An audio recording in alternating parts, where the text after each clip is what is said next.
Hepiniz hoş geldiniz. Bugün Dünya Ana Dil Günüdür. Zazaca da dünyanın ana dillerinden biridir. Bunun için konuklarımızla Zazaca ana dil konusunda görüşleri nelerdir? Zazaca'nın bugünkü durumu hangi konumdadır? Bu konudan Zaza Ulusal Başkanımız Koyabers Aslan var.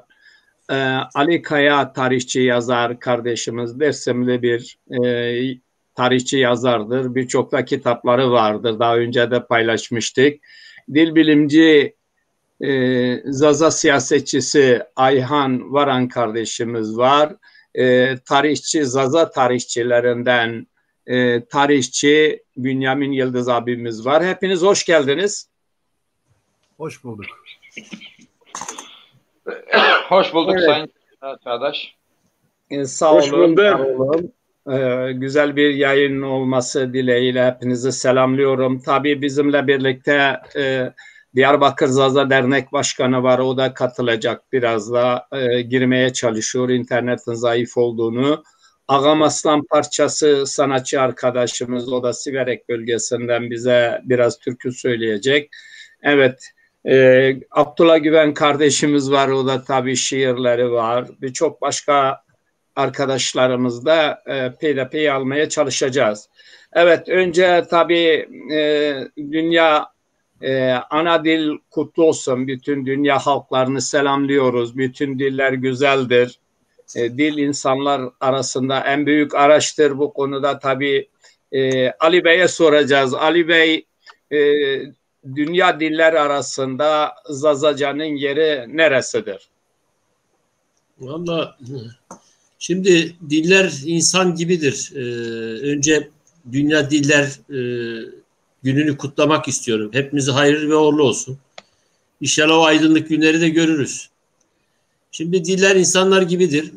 Doğar, büyür, gelişir, güçlenir, yaşar. Yaşlanır, yıpranır ve ölür. Yani eğer yazılı hale gelmesi ölür. Şimdi Birleşmiş Milletler Eğitim Bilim Kültür Kurumu yayınladığı dünya dillerinin durumunu açıkladığı zaman 2008 tarihinde de sanıyorum.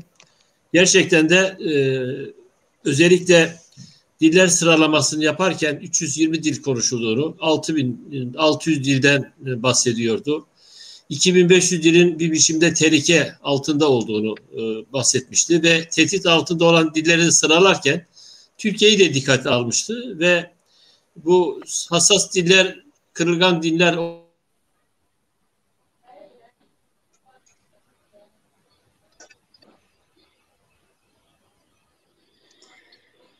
sanırım evet. Ali Bey'in internet sorunu var. Evet. Ciddi derecede. Evet. Sık sık düşüyor. Bir bakarız. Ali Bey'in tabii yayınında sıkıntı var demişti. Bize söylemişti. Baştan da belirtmiştik. İnternete yakın bir yere geçebilir. Belki link Wi-Fi'ne yakın bir yere dursa. Evet. Bazen daha Wi-Fi kaynağına yaklaşsa bu kesilme sorunları gidebiliyor. Ya bana hiç ses gelmiyor. Biraz önce geliyordu.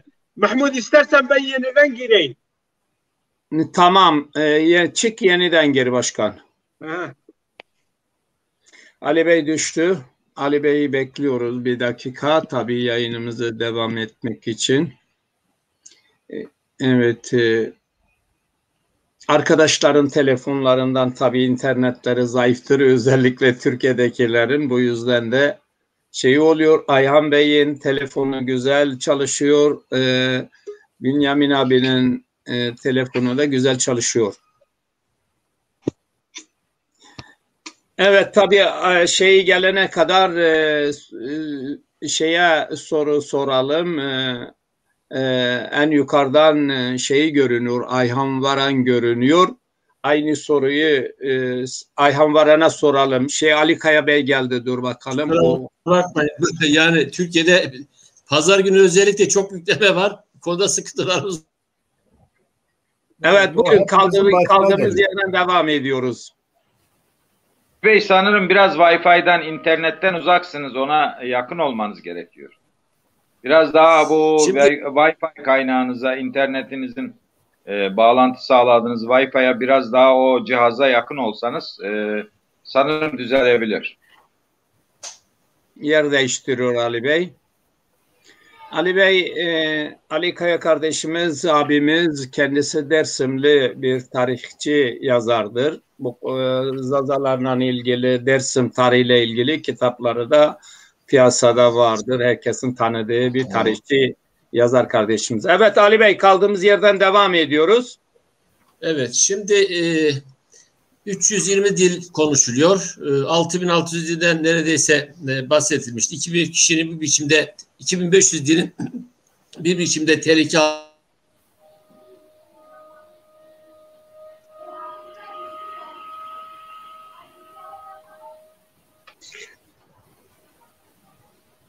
Aynı şekilde birazcık internet. söyle. Evet, Ali Bey'in telefonunda sıkıntı var ne yazık. Kusura bakmayın. Gerçekten sıkıntı var burada. Evet, anlıyorum. Buyurun. Arada sırada evet. Hassas kırılgan diller 607 dil olarak bahsedilmişti. Yine tehlikede olan diller 632 dilin olduğunu söylüyorum. Ciddi tehlikede olan 502 dilin, vahim derecede olan 538 dili ve son olarak da son 60-70 yıl içerisinde de 2220 dilin yok olduğunu, bunlar içerisinde de Türkiye geneline baktığımız zaman gerçekten Zazacan'ın özellikle tehlike içinde olduğunu bahsedilmişti. Ancak şimdi biz de bilinçli insanlar daha doğrusu kendi ana dilini konuşur. Hayvan iken affedersin ana dilini konuşur. Ana dili ata dilidir. Ana dili helaldir. Duygular daha çok iyi dille anlatılır. Her kuş iken kendi ana dilini konuşur. Herkes kendi ata dilini konuşmalıdır. Biz de kendi ana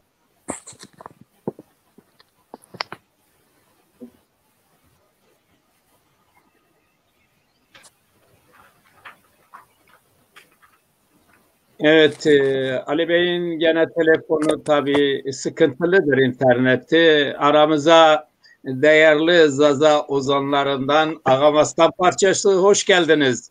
Hoş bulduk, teşekkürler. Siz de hoş geldiniz hepiniz. Sağ olun, var olun. Hayrimiyan be, roje şmazi mübarek bu. Berkudar be toji. Roje zuan taik zazaya mariz hayli bu inşallah. Zuan mazi aserka o zeyi şari. Evet, dünyada ve ülkede dilleri geliştiren birinci derecede tabii ozanlardır, müziktür. Bu konuda da tabii sizden Ali Bey gelene kadar bir türkü alalım. Tamam olur bakalım, tamam hemen başlıyorum. Fazla bekletmiyorum. Şma pero hayra may embazeno. Hayrimiyan Hayrimiyan çımazsır. Şimdi Ağamastan Parçası. Buyurun. Bir dakika Ali Bey'in konuşması yarım kaldı biraz da. Tamam, tamam bitirsin. Tabii bitirsin. Ne demek? Evet. Yok, benim geçmişte başıma gelen şimdi Ali Bey'in başına geliyor. maalesef. Yani üzgünüz. Burada evet Ali Bey. Evet efendim. Buyurun, seni dinliyoruz. Şimdi gerçekten yazılı hale getirilmezse bu dilimiz kaybolmayla karşı karşıya. Eğer biliyorsunuz bir dilin kaybolması demek bir milletin yok olması demektir. Bu nedenle kendi dilimizi yazımsal hale getirmek zorundayız. Yani okullarda özellikle velileri insanlarımızı teşvik edip evet.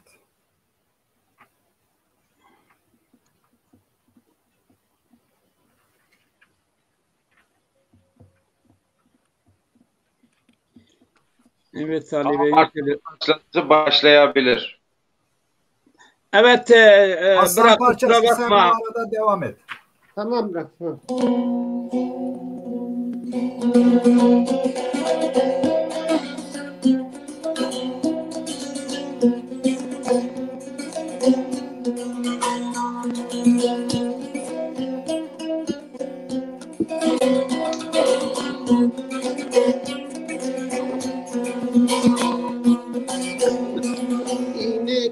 آغرماتی سر و خیاری پاتی کلنجی بی بیاتی کی نوازا حیاتی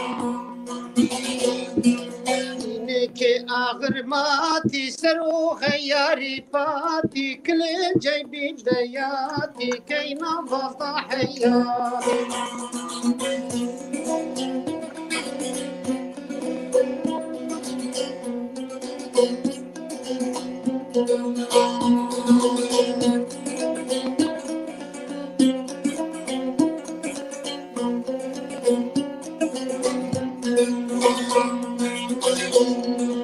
Akışta xurtiyene tulkanı xuşane keyne kaveraşını çalmı xuruşane Akışta xurtiyene tulkanı xuşane keyne kaveraşını çalmı xuruşane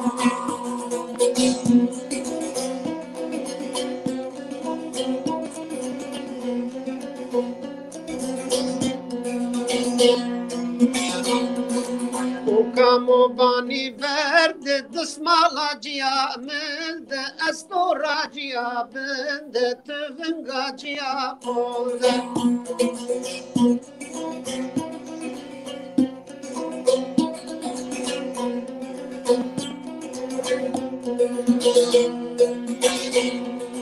كيني حوشتي كايكان فيستان هلكان جمع برا وينان زريا خورتان بشتان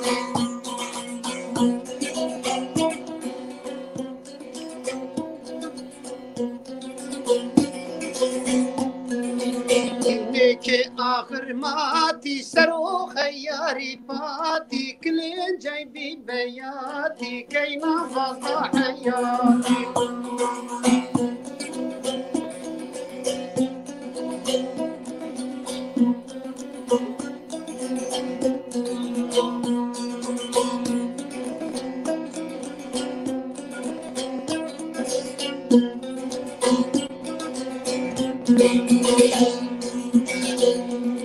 Vayano vay amnani şanano tirdabani khurtakano meymani qandi ahel daşani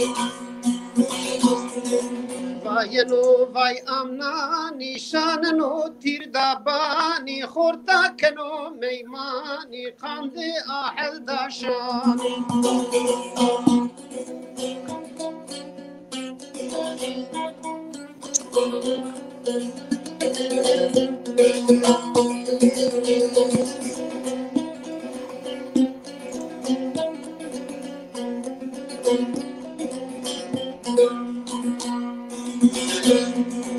ككوشنو شحواشي انو طبق قماشي ككوشنو جريتي انو زوجك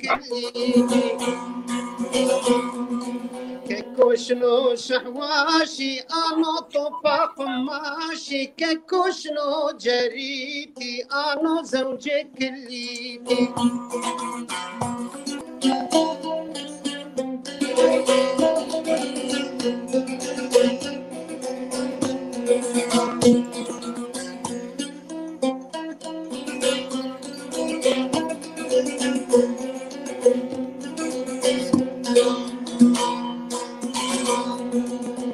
Varna pelweki darabna zingileki kekoy me ardveyveki crabi hawt kayneki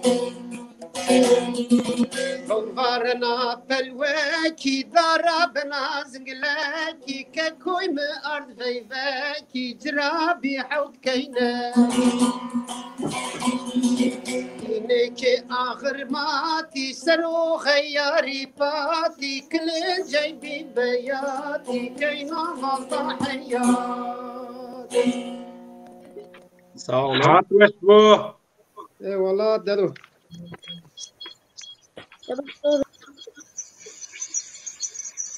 Evet Ali Bey sizi dinliyoruz kaldığınız yerden.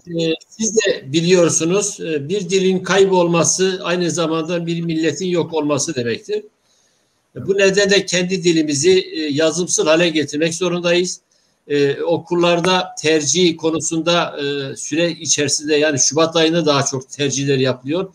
Velilerimizi, belediyelerimizi, sivil toplum örgütlerimizi harekete geçip tercih yapmak konusunda, velileri ikna etmek konusunda katkı sunmak zorunda, kampanyalar yürütmek zorundayız. Bugün bizim amacımız Zazaca dilini bağımsız bir dil haline getirmektir. Milletin duygularını bu anlamda dili harekete geçirsek, yazılı harekete geçirsek daha kuvvetli olur. Biz dilimizi hem de Kürtlerin boynunda da kurtarmak zorunda. İkinci bir sorumuz onlardır. Bunun için haksıza karşı sesimi çıkarmayan toplumlar haksızlığın önünde boyun eğmek zorundalar. Hakkımızı aramak için mutlaka bu sivil toplum örgütleri, belediyeleri ve aydınlar, özellikle dernekler bu konuda ciddi çalışma içerisine girmeleri gerekir. Şimdi bunları yaparken de her şeyden önce biliyorsunuz özellikle dil çok önemlidir. Çünkü dil insanlar arasında iletişimi sağlayan, duygu düşüncelerimizi en iyi şekilde ifade eden bir simgedir, bir addır. Dil insan olmanın da bir özelliği, kimliktir, kişiliktir. Düşünceyi var eden dildir. Aynı zamanda varoluş nedenimiz de dilimizdir. Dilin en önemli özelliği kuşkusuz düşünme aracı olmasıdır. Şimdi ana dil insanın en kolay iletişim sağlayacağı, algıladıklarını anlatabileceği en etkili araçtır. Ana dil yaşamın ABC'sidir. Bunun için dil denince Karacaoğlan'ın bir sözcüğü aklıma geliyor, şiiri. Gönüllerden kuğuları yüz düşür diyor. Meşesinden sağırlar bölüşür. Güzelleri şarkı söyler, çağrışır. Dilleri var, bizim dile benzemez. Şimdi bizim ana dilimiz gerçekten de Kürtçeden 1400 yıl önce oluşan bir dildir. Saray dilidir ve köklü bir geleneği, dili vardı. Ancak çeşitli yasaklama nedeniyle bu dil ortadan kaldırılmıştır. Şimdi dil yasaklamaları olduğu sürece dilin gelişmesi de mümkün olmuyor. Onun için etnik varlığı inkar edenler, demokratik temsili yasak edenler, dil yasağını getirenler, egemen dili eğitim öğretim sistemine mecbur kılma haline getirenler, egemen dil televizyon ve diğer yardım araçlarında yer almadığı sürece etnik kimliği inkar et.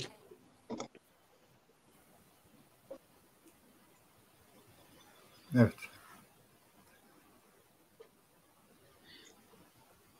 Evet. Dil, bunun için asimilasyon sözde bilimsel iddialarda yer alan öncelikle güneş teorisi, sonradan da işte şimdi Kürtler diyor. İşte siz Zartürk sesi çıkarmış aslında Kürtsünüz gibi böyle temelsiz iddialarla bunları iki boyundan kurtarmak zorunda her şeyden önce. Bunun için demokratik bir Türkiye'nin ancak Zaza dilinin, yerel dillerin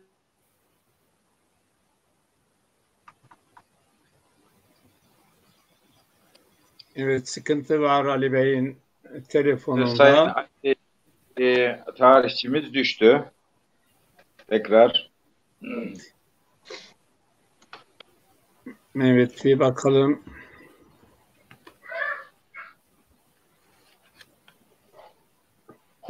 Şeyi de gelemedi. Abdülkadir girdi, düştü. İnterneti zayıftır. Bakalım Ali Bey'e tekrar.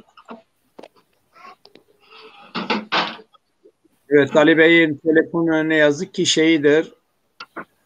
Zayıftır. Siz gene bir müzik araya koyun gelene kadar abisi. Ondan sonra sırayla diğer konuklarımıza söz vereceğiz.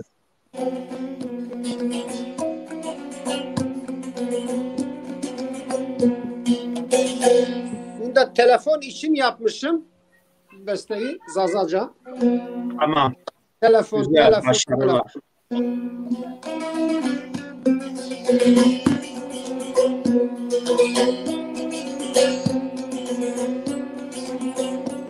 Ya bağırsayın bu konuda olmaz yani.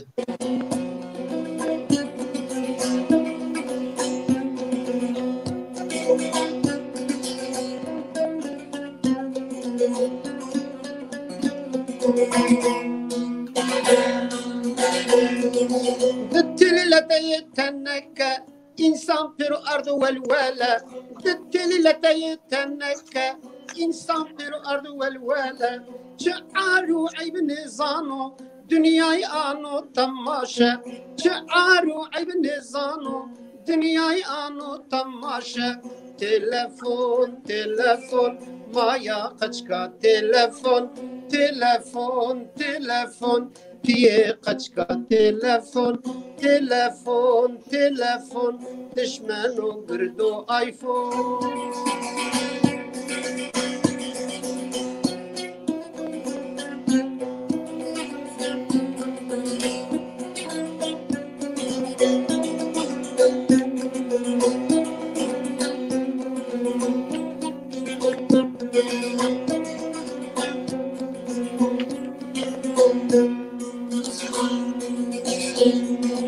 ميوشيا قرانا بدرد بدرمانا ميوشيا قرانا بدرد بدرمانا شوانا تختار نيفانا بلاي سريح منانا شوانا تختار نيفانا بلاي سريح ترنانا تلفون تلفون عمري ما ور تلفون تلفون تلفون إيماني ما بر تلفون تلفون تلفون قچك ما بر تلفون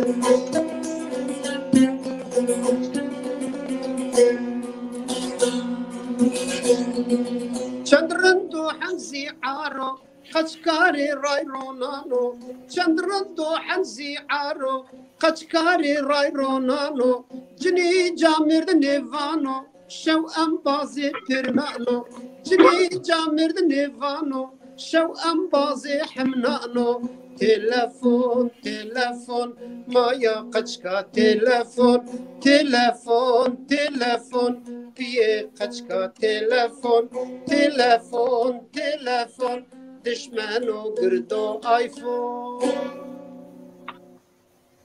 Sağlıkmış bu. Evet sıra kimde şimdi devam ediyor muyum sıra? Ali Bey bitirseydi ya.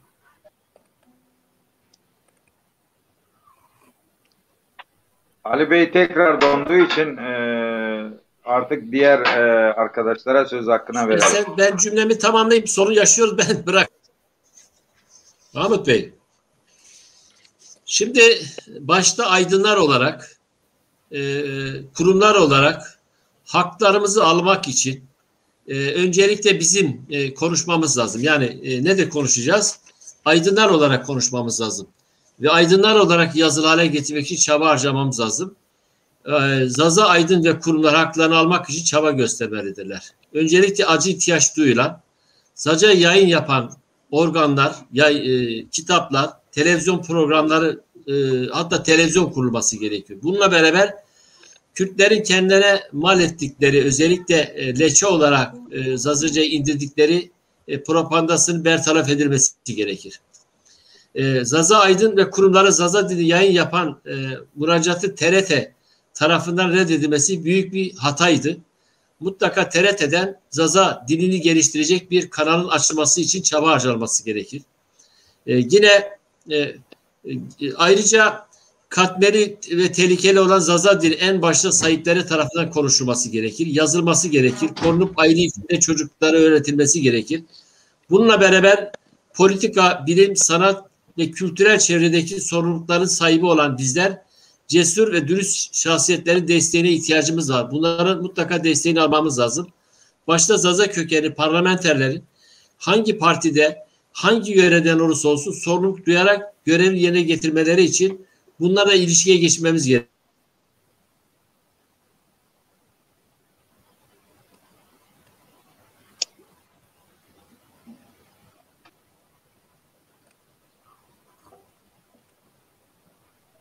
Sayın Çağdaş, mikrofonunuz kapalı.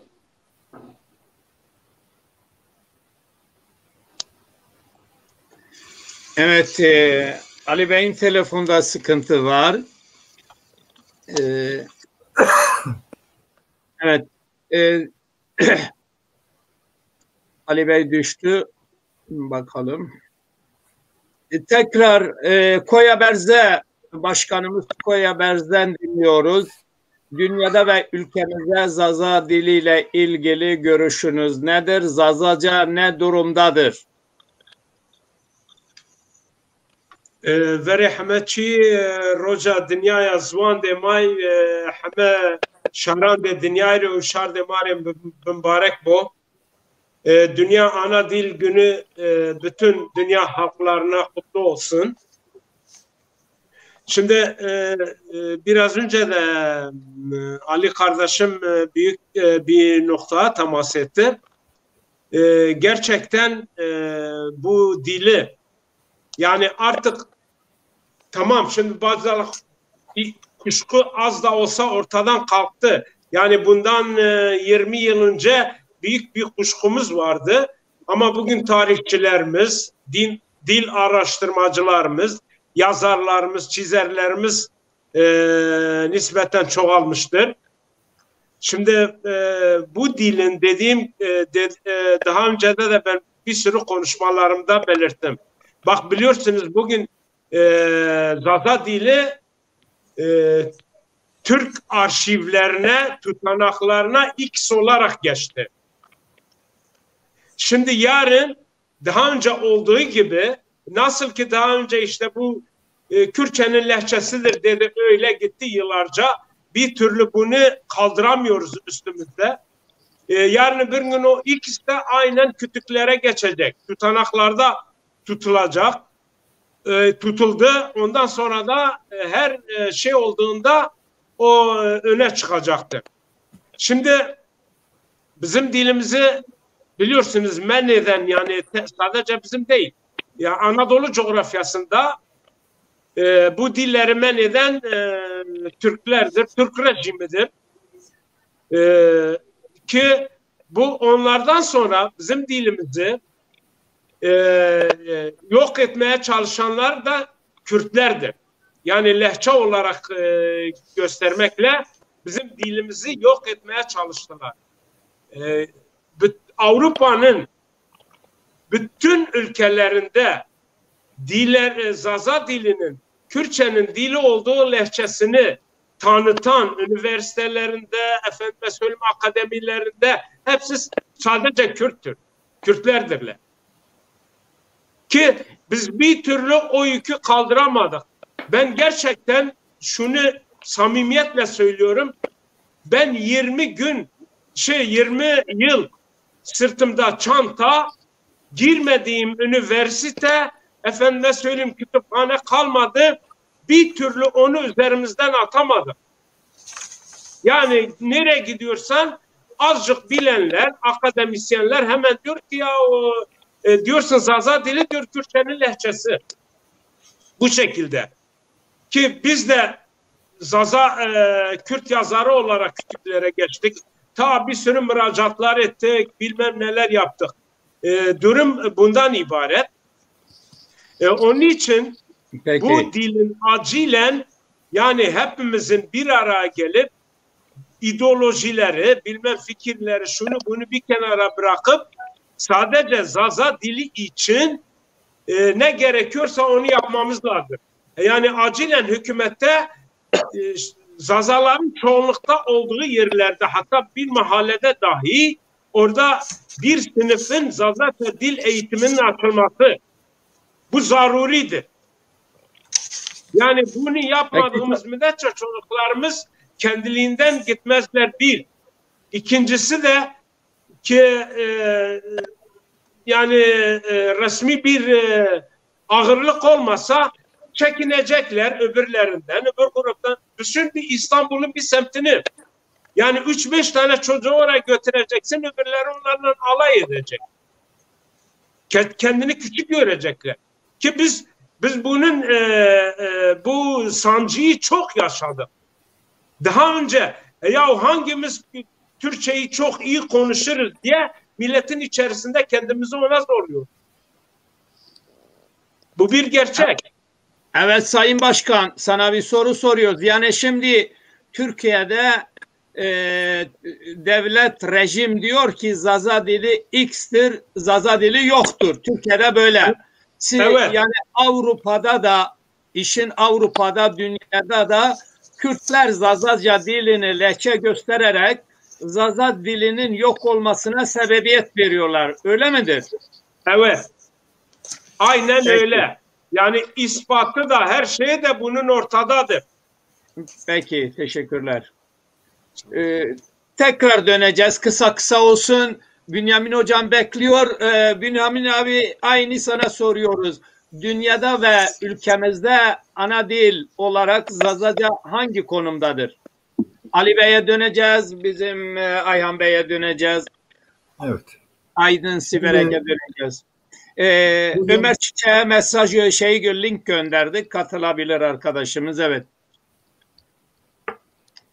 Bugün ana diller günüdür. Yani 2000 yıllarında yapıldı. Toplandı Birleşmiş Milletler'in Eğitim Bürosu.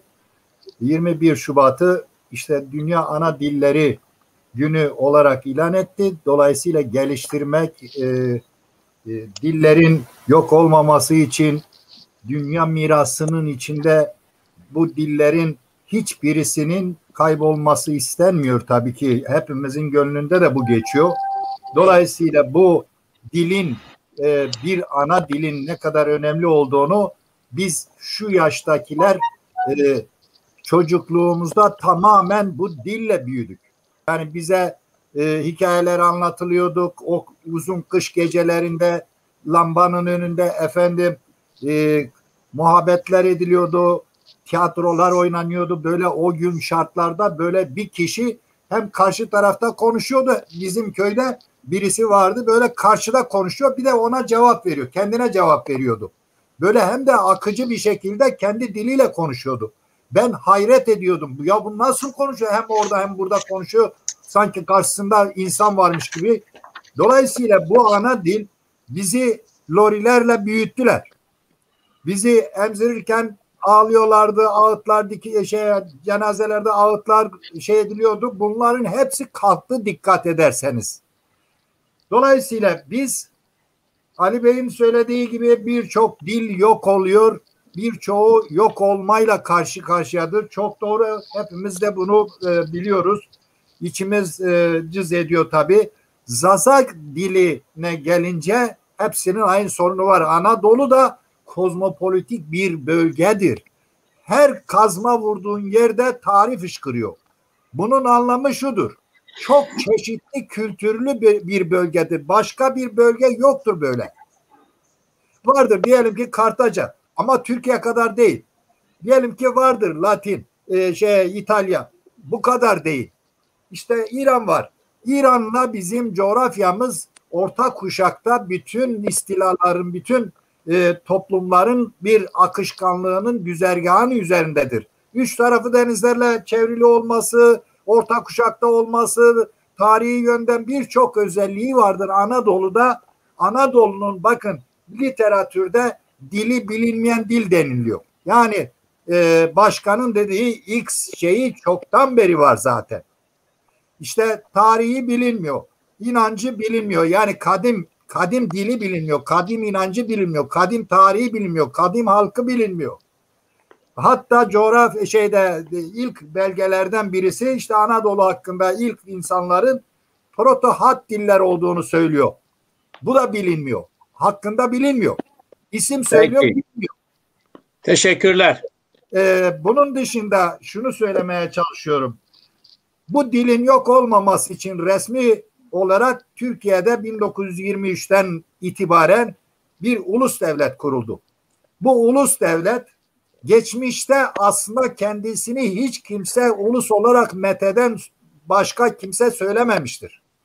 Ama Anadolu coğrafyasının bu çok çeşitli dil, çok çeşitli kültürün olduğu yerde acımadan bir dili yarattılar, bir ulusu yarattılar. Normalde kendisini Türk saymayan %99'u kendisini saymıyordu Türk. Yani Osmanlı padişahları bunu ayıp karşılıyordu. Yani Türk hakaret sözcüğü olarak biliyorlardı. Şimdi biz Anadolu coğrafyasına baktığımızda bizim araştırmalarımızın sonucunda şunu gördük. Ta Orta Asya'dan Batı Avrupa'ya kadar ana dilimizin sözcüklerinin etimolojik olarak açıldığı zaman dillerinin hepsinde var. Nasıl oluyor da bilinmiyor. Öyleyse ne yapacağız? İki şey vardı bence. Biri resmi kurumları zorlayarak. Yani belediyede olur, işte parlamentodaki demin başkan da söyledi, işte Ali Bey de söyledi, parlamenterler vardır her coğrafyada, muhakkak bunlar Zazaca bilenler vardır ki biliyoruz da zaten. Bunları zorlayacağız, partileri zorlayacağız, hükümeti zorlayacağız. İkinci olarak ailede konuşmak zorundayız. Ailede başlıyor dili öğrenmeye esasen. Bakın şu anda bir sürü zararlı akımlar artık ilkokullara kadar, yani bu Kur'an kurslarında olsun, başka türlü şeylerde olsun, burada başlıyor çocuk eğitimine. Dikkat edin, evinizde başta çocuğunuzla gerçekten bir dil olarak kimliğimizse, ki bu kesin, bir Zazaca konuşan bir anne baba önce çocuğuna bunu öğretmek zorundadır. Bu günahtır. Vebaldir. Büyük bir sorumluluktur. Bakın herkesi suçluyoruz hani şey yapıyor diye. İşte Kürdü, Türk'ü suçluyoruz ama kendimizi hiç görmüyoruz. Bizi izleyenlerden ricamız, bakın biz hepimiz burada 40'ın üstünde yaştayız. Bu acı duymasak burada ne arıyoruz? Bunların en azından bir değeri olsun söyledikleri. İşte ailede bir çocuğunuzla, torununuzla konuşun. Masallar anlatın. Ya bir çocuğunuza değer veriyorsanız ve diline de değer veriyorsanız bir masal anlatın. Onunla sokakta konuşun. İş yerinde konuşun. Mahallede konuşun. Okulda başvurun. Bakın bu dilin çok büyük önemi vardır. En eski dillerden biridir. Bunu ispatlamaya hazırız biz tarihçiler. Dolayısıyla birçok uygarlığın da dili olduğunu unutmayın. Biz bunu Avrupa'da da insanlarımız ne yazık ki Zaza kökenli sanatçıdan tutun, yazar, çizer, düşünürlerin çoğu kendisini Kürt sayıyor ne yazık ki. Ve bu Kürt hanesinin üstümüzde bir sakız gibi yapışması bunlardan daha çok etkileniyor. Adam diyelim ki Alevi konusunda araştırmalar yapıyor. Birçok bilim adamı ve Zaza kökenlidir biliyorum ama kendisini Kürt sayıyor. Din adamlarımız Kürt sayıyor kendini. Bu çok ayıp bir şey, günah bir şey ya. Peki hocam, çok teşekkürler. Tekrar geleceğiz. Evet. Gene bir ara müzik dinleyelim, bir türkü, arkasından Ali Bey'e, Ayhan Bey'e, Ali Bey'e geçeceğiz. Evet. Bir de müzik olsa, müzik çok önemlidir diller için, öğreticidir.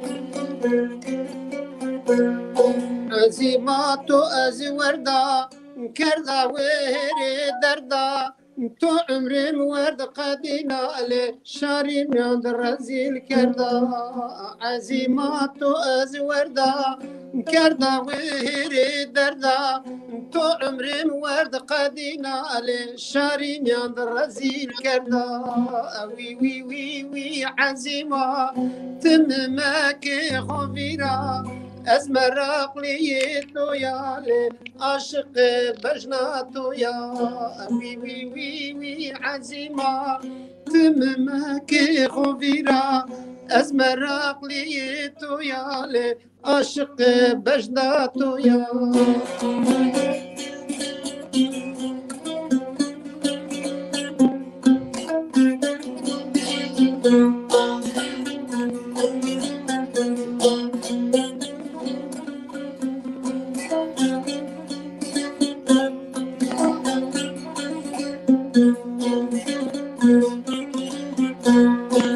عزيماتشم زيتونا برندا زي التونيا بعيبو بقصورة بالعكس قراينينا عزيماتشم زيتونا برندا زي التونيا بعيبو بقصورة شند عكس قراينينا وي وي وي وي عزيمة تممك غفيرا أزمرق ليتو يا لي خلام بجناتو يا وي وي وي وي عزيمة تممك غفيرا أزمرق ليتو يا لي عاشق بجناتو يا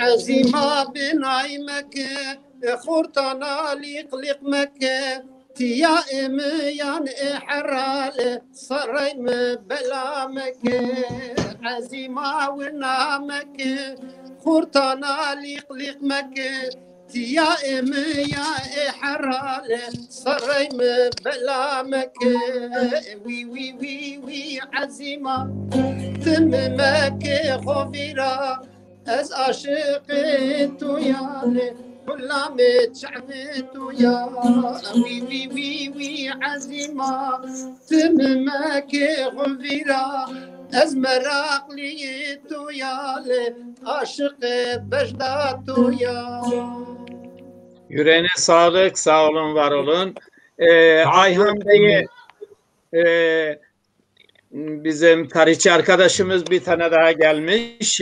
Vedat Bey hoş geldiniz buraya. Hoş bulduk. Şavaşma Pirin hoş bulduk. Vedat Hoca hoş geldin. Ayhan Bey geldi Ayhan Bey. Evet, aynı soruyu Ayhan Bey'e soruyoruz. Ayhan Bey, dünyada ve ülkemizde bir ana dil günü var. Bu kutlu olsun, bütün diller yaşasın. Zazaca ne durumdadır sizce? Valla ben sadece soruya cevap vereceğim. Yani çözüm ustadlar sağ olsunlar konuyu geniş perspektiften aldılar. Hemen çözüm önerileri falan da şey yaptılar sağ olsunlar. Ben sadece konuyu şu açıdan almak istiyorum. Hani bizim dil bilim konumuz olduğu için. Zazaca binlerce yıldır yok edilmeye çalışan fakat bugüne kadar ayakta kalmayı başarmış yegane bir dildir. Aslında Zazaca'nın tarihsel sürecine baktığımızda çok önemli bir konu var. Zazaca nasıl bu şekilde ayakta kalabilmiştir? Yani bunca yok edilmesine rağmen imparatorlukların dili olmuş, kutsal kitapların dili olmuş, coğrafyaların dili olmuş. Yani Zazaca bu kadar güçlü bir dilken bu duruma gelmiş. En sonunda gelmiş UNESCO'nun kurtarılması gereken diller listesine girmiş. Tabii ki bunun sorumlularını ileriki safhalarda inceleyeceğiz, bakacağız. Ama bana göre Zazaca tarihsel sürecine baktığımız zaman Zazaca bir ana dil değil, Anadolu'nun dilidir. Bu Zazaca bütün Orta Doğu, Orta Asya ve Anadolu'nun hatta Balkanlarında içine aldığı geniş bir coğrafyanın ana dilidir. Bu özelliğinden dolayı da dünyada birçok dilleri de etkilemiştir. Türkçenin bugün incelediğimiz zaman büyük bir kısmı Zazaca etimolojisine, kökenine dayanıyor. Kürtçenin daha da büyük bir kısmı yani %80 gibi bir kısmı dayanıyor. Ben etimolojik olarak incelediğimde sadece ve sadece Zazaca'nın bu Anadolu'da konuşulan dillere bakıyorum, Kürtçe'ye bakıyorum, Türkçe'ye bakıyorum. Sadece Zazaca'nın kendi etimolojisinden yarattığını kendisini, sadece Zazaca'nın Zazaca'dan oluştuğunu, kökeninin ve köklerinin de olduğunu görüyorum. Ama bir Kürtçe'ye kurulduğunu, bir Türkçe'ye baktığım zaman Zazacan'ın üstüne kurul bir şey varsa biz batılı oryantalistlerin tezinin hepsine ben karşı çıkıyorum ve reddediyorum. Zazaca İrani bir dil değildir. Onun daha üstünde evet İran bölgesinde konuşulması o İrani dil yap. Onun da dildir Zazaca. Farsçanın da etimolojisine baktığımız anda gene Zazaca'yı görüyoruz.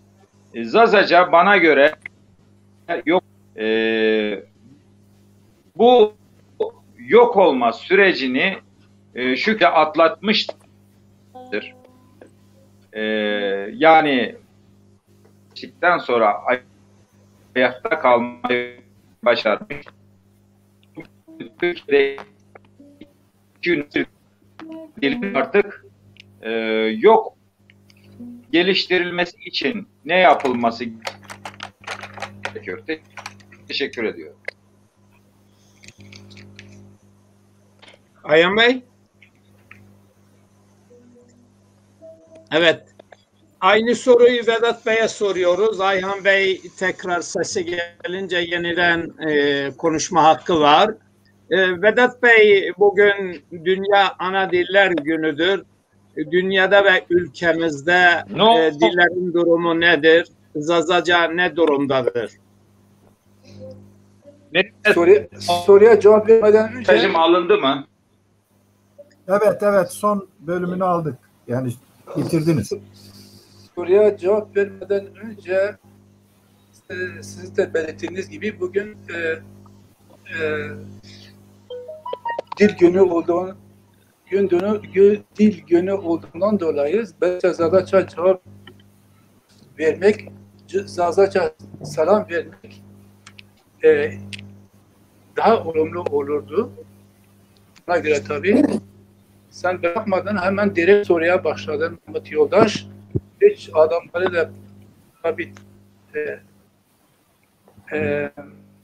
tanıştırma olmadı. Bir şey olmaz. Herkesi tanıyorsunuz burada. Herkesi tanıyorsunuz. Şavaş mapirin veş boş mapir khayr hamey. Raştu zon mavin beno. Zon mavin beno zon ma zaft ada selesta zulüm selestu. Yoje nasıl başlanır? Ma bu zon başniya zani ma işi khaliz biki. Benizi yani problem zav problem bir semez zon serus semez ayara eru diğer maver veren maver. Soruna gelince Mehmet Yoldaş Türkçe olarak cevap vereyim. Zazaca gene zorlanıyoruz. Doğrudur. Ayhan Hoca da belirttiği Zazaca eğer bugüne kadar kaybolmamışsa bu demek oluyor ki çok halim bir dildir. Düşünebiliyor musunuz? Şunun bunun lehçesini dediğimiz bir dil bugüne kadar yazılı olmamasına karşın kaybolmamıştır. İnsanlar burada bir dakika düşünmelidir. Bana göre tabii. Her ne kadar Zaza dili üzerinde bir sürü baskılar varsa da gelişmesi önleniyorsa, gelişmesi önünde barikatlar erişmişse de Zaza dili bütün bu barikatları, bu engelleri aşarak bugüne kadar gelmiştir. Bu da demek oluyor ki yani imparatorluklar, anadanlıklar ve güçlü bir halkın konuştuğu bir dil olduğundan dolayı bugüne kadar gelinmiş ve kaybolmamıştır. Ve lehçeciler bana göre lehçe yani insanlar 2 dakika kendine sorarlar. Bu gerçekten bir lehçe olmuş olsaydı bugüne kadar kaybolmaz mıydı bu dil? Zaza dili 1980'lere kadar yazılmayan bir dildir. 80'lerden bu yana yazılmaya başlanmıştır. Her ne kadar herkes Ahmet Hasi'nin o nedir ismi yazdığı bir eseri var. Mevlid'e gidiyorsa çünkü neyse ne kadar Mevlid'i yazmışsa da Mevlid Arapça yazılmış. Arapça yazdığı için de dini bir yazılıştır. Çünkü burada Peygamberin hayatını anlatıyor. Yani Zazalara yönelik gene bir şey yoktur. Ama Zazaca olarak yazın. Yani Zaza dili Arapça olarak dile getirilmiştir. Bir şey yani bir adım, ufak bir adım yani atılmış.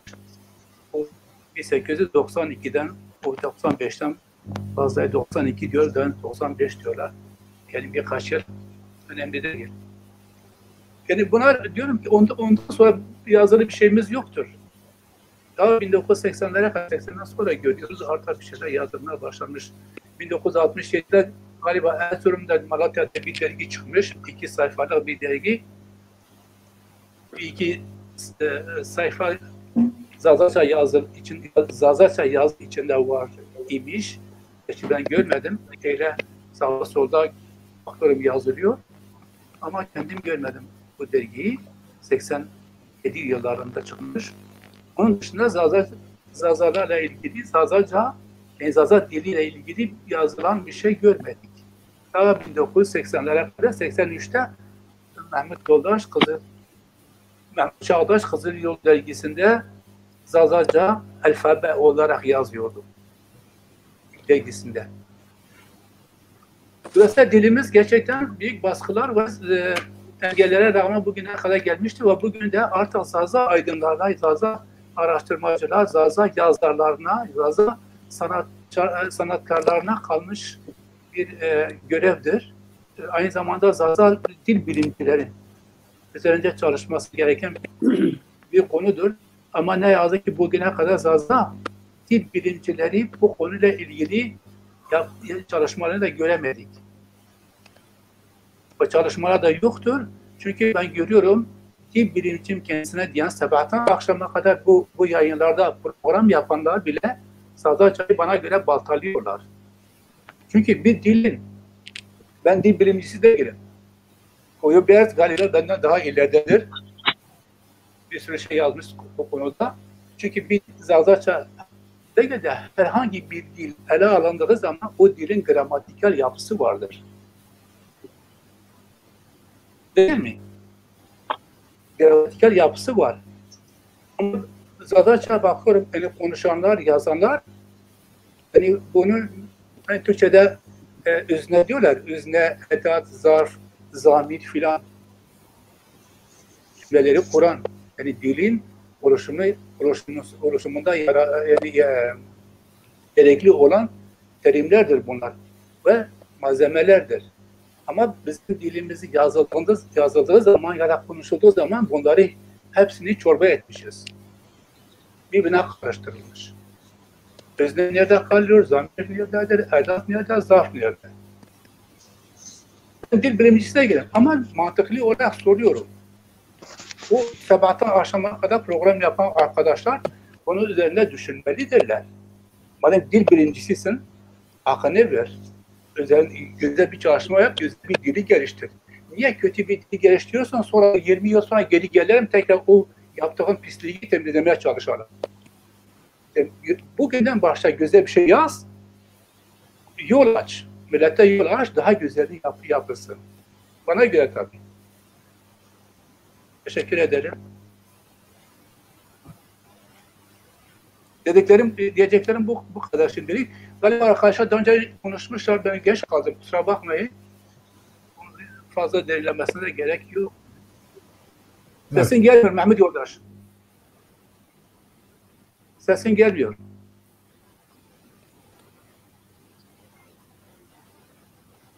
Evet, Ali Bey kaldığı yerde devam ediyorsun bra.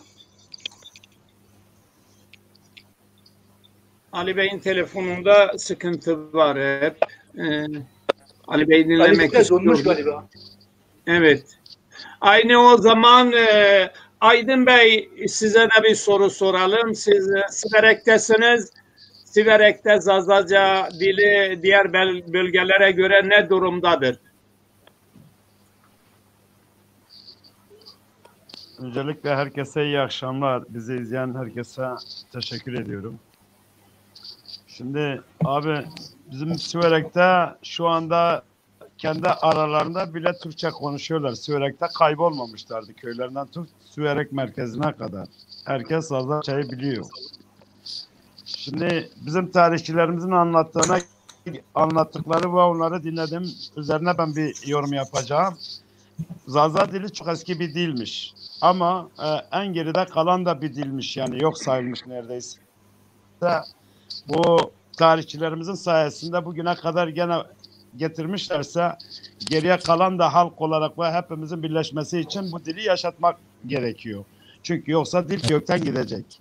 Eğer bu da şeylerin sayesinde Bünyamin hocam, Vedat hocam, Ayhan hocam, Ali hocam, Koyobers bunların sayesinde tekrardan bu araştırma olarak tarihleri söyleye şu anda herkes gerçekten de Zaza'nın bir Lehçe olmadığını herkes biliyor. Biliyor yani şu anda. Zamanında da Lehçe sayıldı. Neden sayıldı? Zaza dili ortada kaldığı için herkes kendi tarafına çekmiştir. Sahipsiz kalmış bir dildi zamanda. O yüzden herkes kendine Lehçe saymıştır. Ama şimdi ise halk, Zazalar uyanmış. İnşallah devamı gelir sizin sayenizde. Sizin emeğiniz de boşa gitmez. Benim diyeceklerim, bilgi sahibi değilim fazla bu konuda ilgili. Bünyamin abim olsun, Vedat Kaymak olsun, Ali abi olsun, Ayhan hocam olsun. Bunlardan hani programlarını dinleye bunları öğren. Yani bunların içinden çıkarıyorum kendime pay olarak. Sağ olun, var olun. Teşekkür ederim. Evet, Ali Bey düştü ya. Tam konuşacak sırası gelmişken Ali Bey düştü. Ali Bey tekrar hoş geldiniz. Tamamlayalım biraz. Demek ki bundan önce benim durumum aynen böyleydi ha. Tabii ya, Ali ben Bey hocasınız ki her zaman öyle. Ayhan hocam. Ayhan hoca da düşmüş.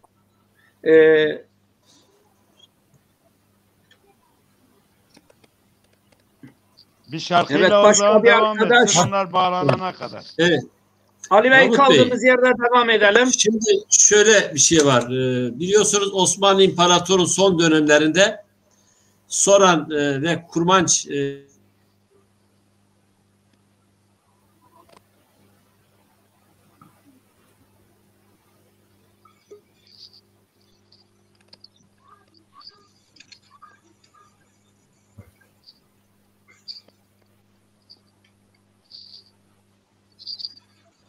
Ya ama akşam bazı arkadaşlarımızın interneti zayıftır. O yüzden de sorunlar çıkıyor.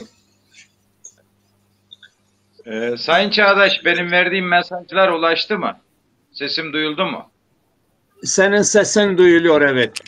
Evet duyurdu Ayhan Usta. Sizin sesiniz geldi. Duyurdu ama Ali Bey'in hiç gelmiyor.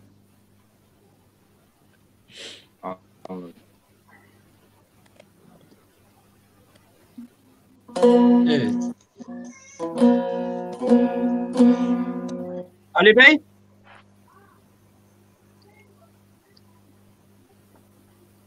Ali Bey gene dondu ya. Geliyorum sesim. Evet, bir türkü.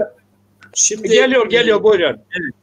Osmanlı İmparatorluğu'nun son dönemlerinde Soran ve Kurmanç politikacılar İstanbul'da bir araya geliyorlar. Siyasi bir hareket.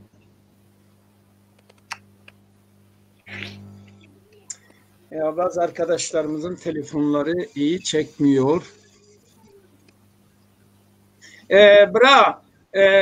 Müzik sende. Tabii ben size son bir parça söyleyeyim. Tamam. O zaman İran Körfezi Ağrı'da Sizi kesmeyeyim, siz devam edersiniz. Tamam.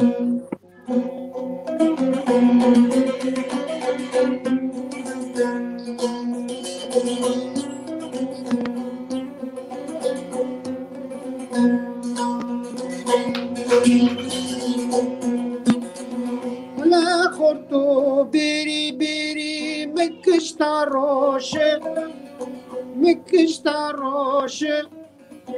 Hela la jo beri beri mekishta rosh Çmane khak bawni mera Goştarey beke Çmane khak bawni mera گشتاری بکه ددو آغام توری وانو خوبی رمکه که کو آغام توری وانو نای ویرمکه دشمنی را دوست نونو پاشتی جمکه دشمنی را دوست نونو پاشتی جمکه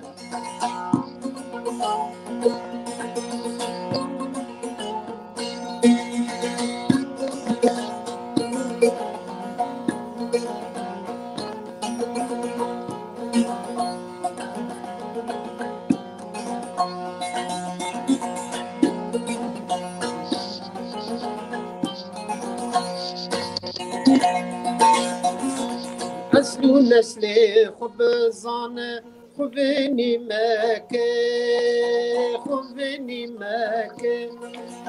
اصل و نسل خوب زانه خوب نیمکه شاری دما مواز مرم قبرا خیمکه شاری دما مواز مرم قبرا خیمکه که کو آغام توره وانو خوبی رمکه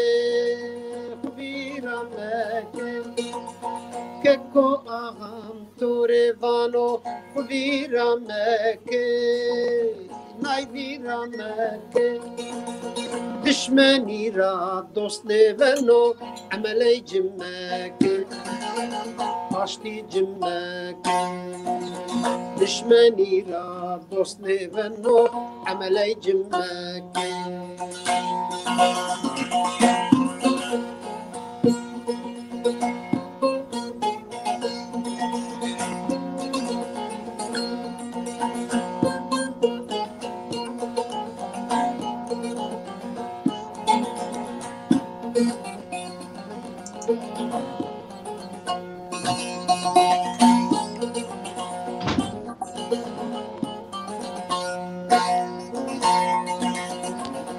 ناموس شرف پریانیو اون روشنو نهرینینو ناموس شرف پریانیو اون روشنو نهرینینو لیرک محری به جهرنیو نتپشنو لیرک محری به جهرنیو نتپشنو ددو آغام توره وانو خوبی رمکه خالو آغام توره وانو خوبی رمکه نای ویرمکه دشمنی را دوست نونو پاشتی جمکه دشمنی را دوست نونو عملی جمکه توش ما بترنا وش بو سوا tek yaş buldu. Hani ve şey ek tamaşa Oman keder ve tonu mare. Aslan parçası.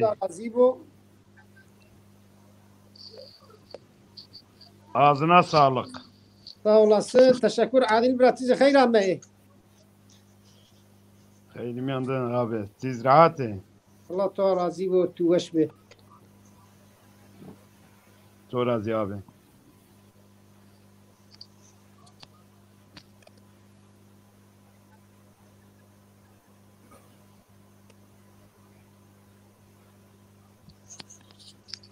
Sesin gelmiyor Mahmut bura.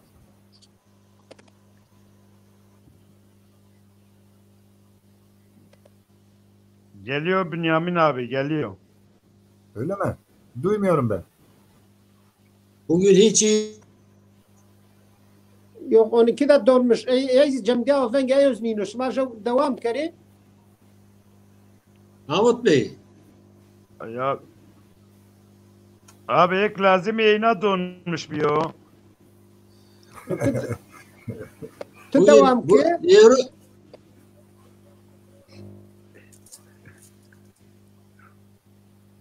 Mahmut sesin yok.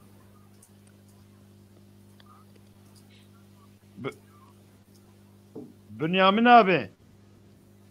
Bu Türkiye'de bu dilin resmileşmesi için ne yapılması gerekiyor halk olarak, resmi kurumlar olarak, yani bunu kimlerin mücadele etmesi gerekiyor bu dilin yaşatması için ve resmileşmesi için abi? En başta ailede konuşun, çocuklarınızla, torunlarınızla konuşun. Sokakta, Evet. dükkanda git zorla. Adam Türkçe konuşuyorsa da sen Zazaca ekmek iste. Eşin Zazaca istesin. Bu kulağa bir alışkanlık yaratsın. Dolayısıyla ondan sonra işte Şubat'ta bakın okullara tercihli bölüm için müracaatlar oluyor. Öğrencilerinizi okula götürün, ben Zazaca konuşuyorum, ben Zazaca bir sınıfın açılmasını istiyorum demeniz lazım. Sanatçıları zorlayın, politikacıları zorlayın, çevrenizdeki partilerin şubelerini ziyaret edin, zorlayın. En azından belediyelere gidin. Belediyelikse mutlaka belediye başkanlarına gidin. Biz dilimizi konuşmak istiyoruz. En azından kursları hazırlayın diyeyim. Yani biz bakın artık tarihte eminiz ki biz tarihimizi diyoruz, hiç çekinmeyin. Bize yollayın. Bakın biz 3-4 kişi varız şu anda. Ali Bey de şu anda geldi.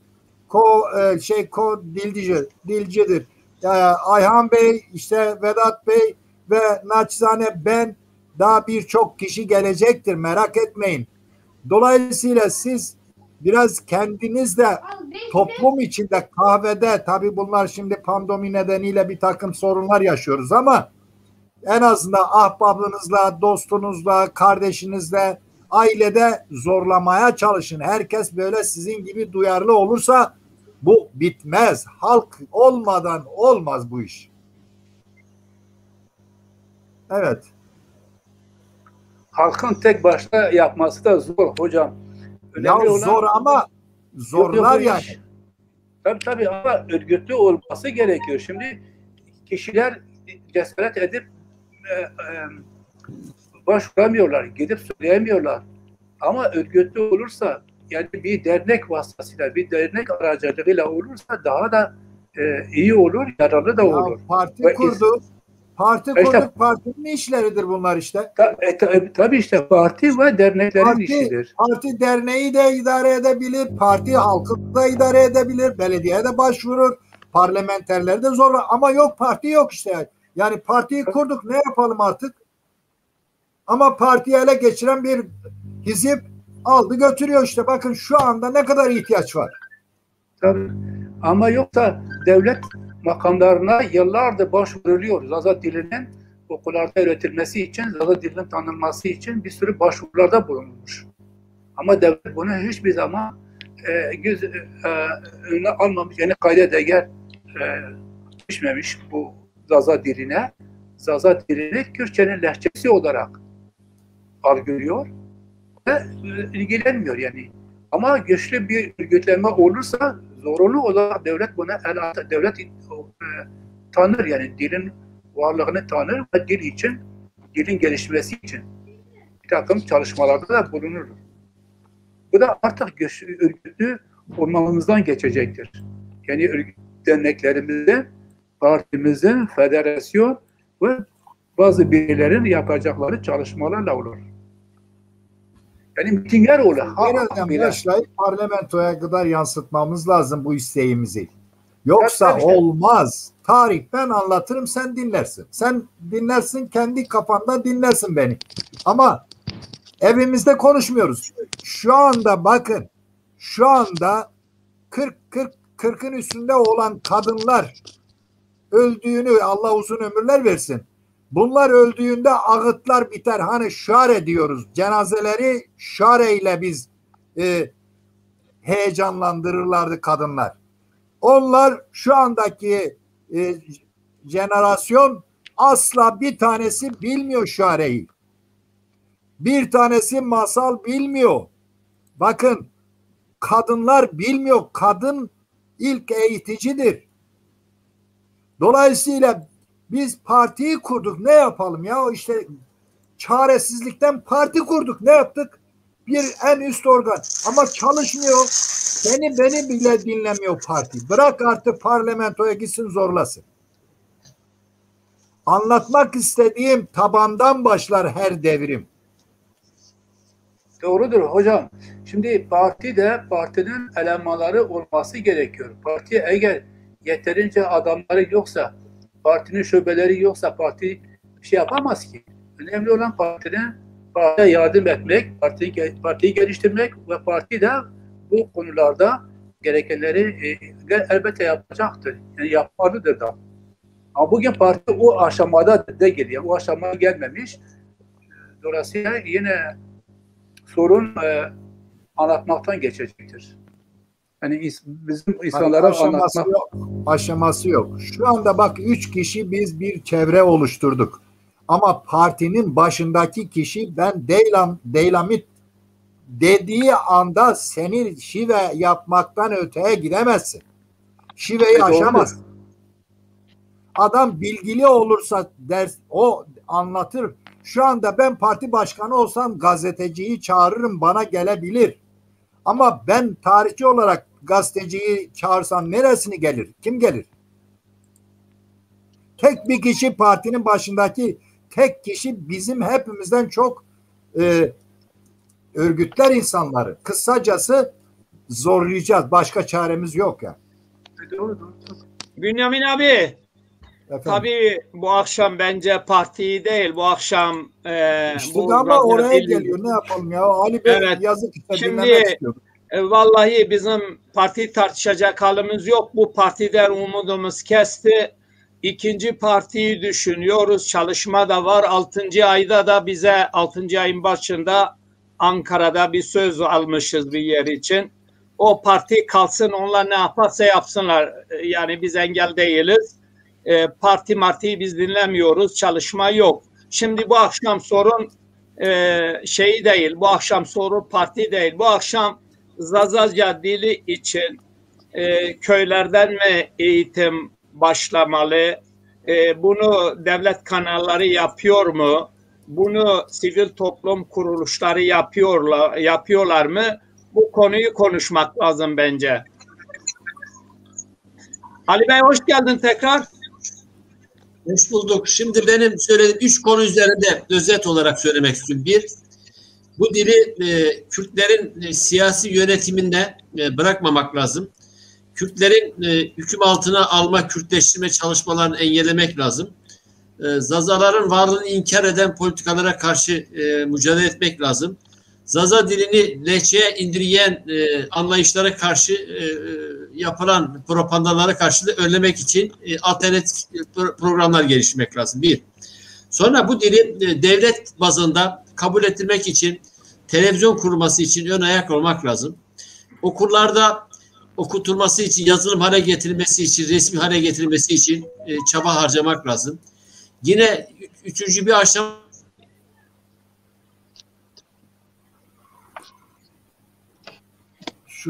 İşte bakın bir iletişim kanalımız bile doğru dürüst yok.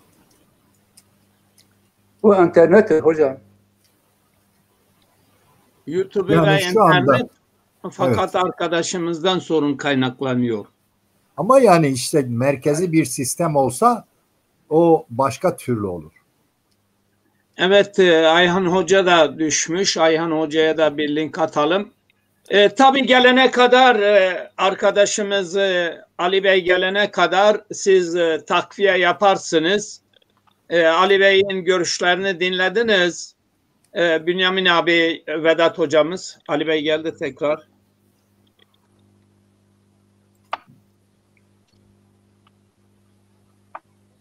Ya niye böyle yapıyor ki? Ali Bey'inki bugün çok şeydi. Daha önce canlı yayınımızda Ali Bey'inki iyiydi. Bugün biraz sorunlu.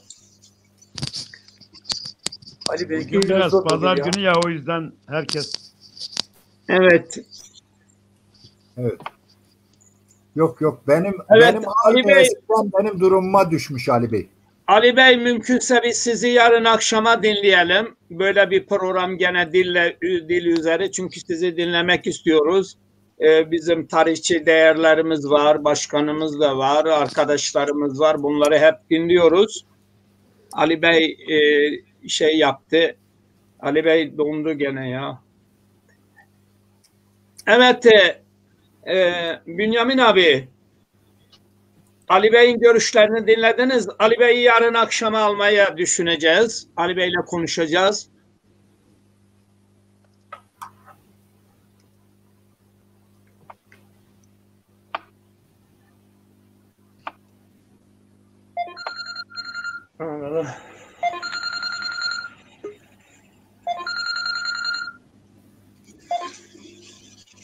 Alo. Ha, merhaba buraya. Vallahi iyiyim, sağ olun.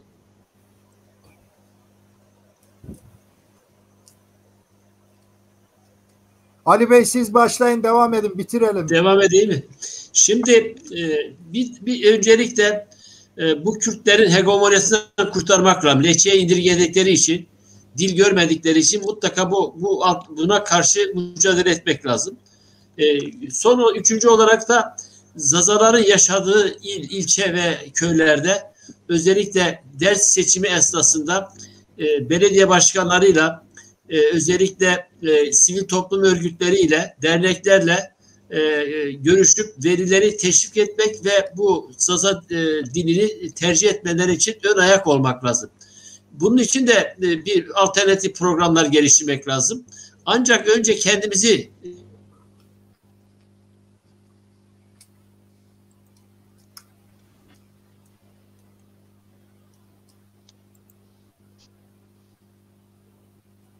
bu Zazaları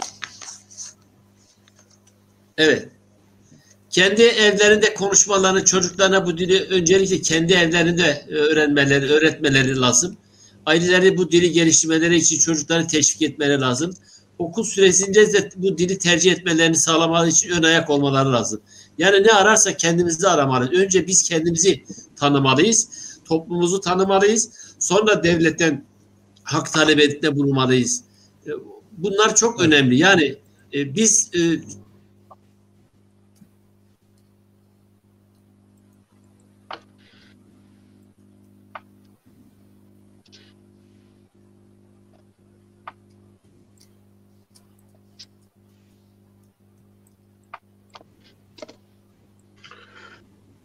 ama kendimiz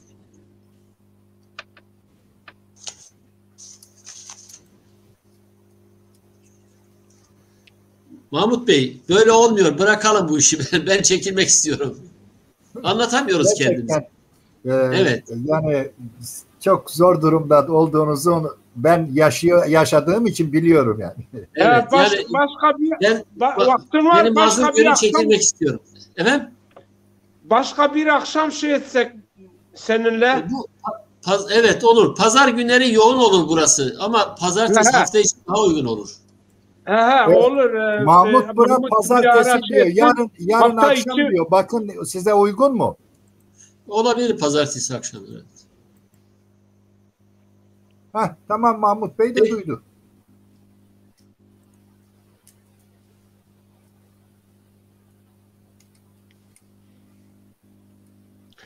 Ya hepimizinkinde problem var. Benimki bu bir haftadır ilk defa, bu 30 yıldır ilk defa İsveç'te bu hatlar gitme olmuş, bir türlü onlar bulamadılar. Bizimkiler yer altındandır.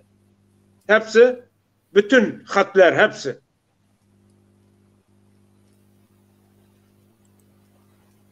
Evet.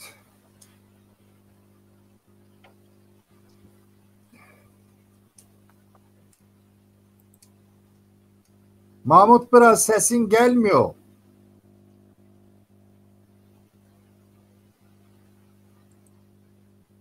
Mahmut ses yok. Ya ben sesimi kesiyorum ki sizin sesiniz güzel gelsin. Ben bilerek sesimi kestim.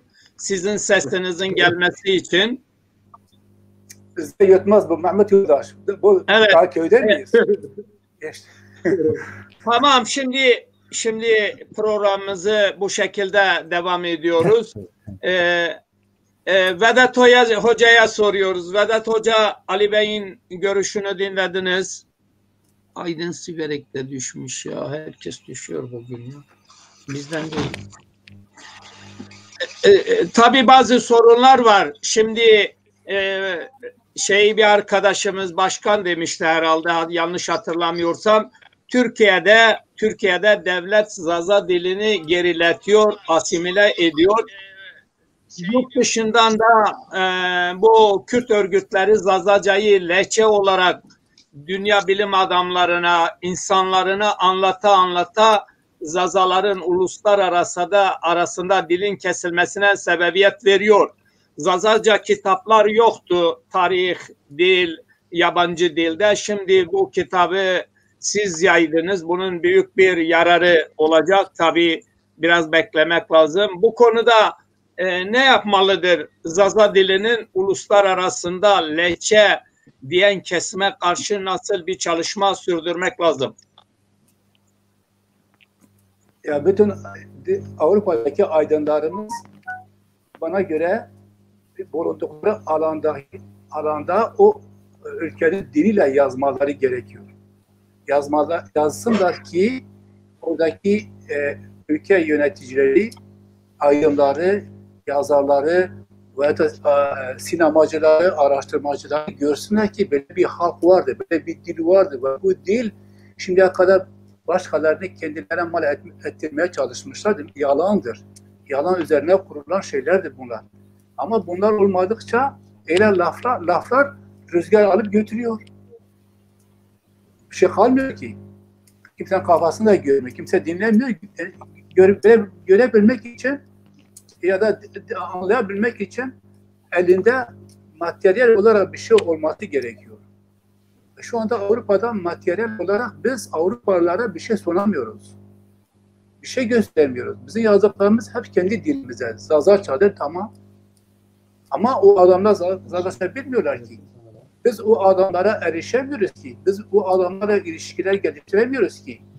O adamlara ilişki geliştirmek için yazdıklarımızı en azından 1-2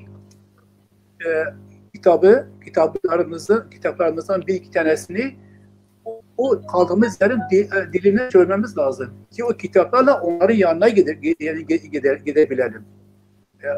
Nereye? Mesela Kültür Bakanlığı'na gidilir. İçişleri Bakanlığı'na gidilir.